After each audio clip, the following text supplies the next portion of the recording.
นพลามอบให้เด้ออาจจะบ่าวเจ้าสาวหมู่เจ้าบ่าวเจ้าสาวห้องสวยกันเด้อบ่น่าเชื่อน้องว่าเฮาสิมาพบกันคนตั้งว่าจักล้านพอปานว่ามีผู้มาสุขอยู่ใส่ให้เฮาเว้าจาให้ถูกสตาถึกใจให้ตกลงความหักแล้วก็ได้เฮ็ดใจอยู่เด้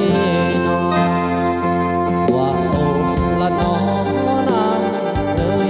เจ้าก็เคยคิดนำอยู่แม่นบ่ว่าฮักเขาที่เกิดที่ก็ย้อนว่าย้อนบุญพลาเด้น้องป้าเข้ามาพบพ่อผู้สิคือกันอยู่ก็คือคำที่รอที่ฟังให้บุญพลาป้าครับให้ครับเขาคือเก่าทุกวันได้หายใจอยู่ใกล้ๆกันซ้ำทีได้สำนีก็พอ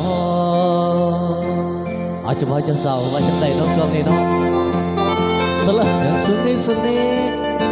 เอาฟังเขาเพลงเจ้าเบาหอมแก้มเจ้าสาวกันเด้อเจ้าเบาหอมแก้มเจ้าสาวเด้อเจ้าสาวอย่ายอมแพ้หอมแก้มเจ้าเบาเด้อเจ้าเจ้าสาวจุ๊บป้ากันเลยนะจุ๊บเลยนะจุ๊บเลยคนหาเสื้อน้องว่าเฮาสิพอหักแท้นอกจากพ่อกับแม่ก็มีแต่เจ้านั่นละเด้ออายว่าคนเขาก็ตายขาดเจ้าก็บ่ได้กันดอกว่าเบิ่งแย่งกันเด้อล่ะไอ้ส่งบุญเพมาฟังดวงสาว่าโอ้ละน้อนางเอ้ยก็เคยคิดนำอยู่แม่นบ่ว่าฮักเฮาที่เกิดที่ก็ย้อนว่าขอมือแน่บุญพลาเด้น้องผู้สิคือกันอยู่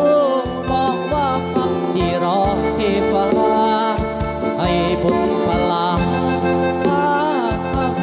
ให้ฮักเขาคือเก่าทุกวันได้หายใจอยู่ใกล้ๆกันซ้ำก็พอได้สำนีก็พอเอาฮักเพียงน้ำโตได้เจ้าบ่าวเจ้าสาวเด้อเข้าใจสำหรับทั้ง